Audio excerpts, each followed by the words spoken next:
UP के गोरखपुर से सामने आ रही है। बुलडोजर की जद में दादा मियां का दरगाह कब्रिस्तान की जमीन पर बनने का इल्जाम लगाया गया है। दादा मियां की दरगाह हटाने का अल्टीमेटम जारी कर दिया गया है।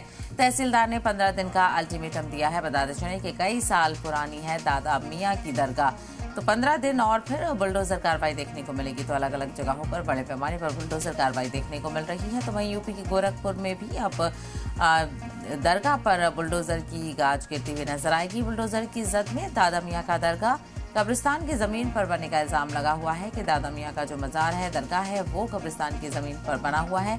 ऐसे में इसको बुलडोज किया जाएगा। तो दादा मियां की दरगाह हटाने का अल्टीमेटम जारी कर दिया गया है। तहसीलदार ने 15 दिन का अल्टीमेटम दिया है। बताते चले कि कई साल पुरानी है दादा मियां की दरगाह और अब इस पर बुलडोजर का खतरा मंडरा रहा है। तो अलग अलग जगह पर अलग अलग रियासतों में बुलडोजर कार्रवाई बड़े पैमाने पर देखने को मिल रही है और जो गैर कानूनी कब्जे हैं उन्हें हटाया जा रहा है। बताते चले कि दादा मियां का जो मजार है वो खासा पुराना मजार है और 15 दिन का अल्टीमेटम दिया गया है।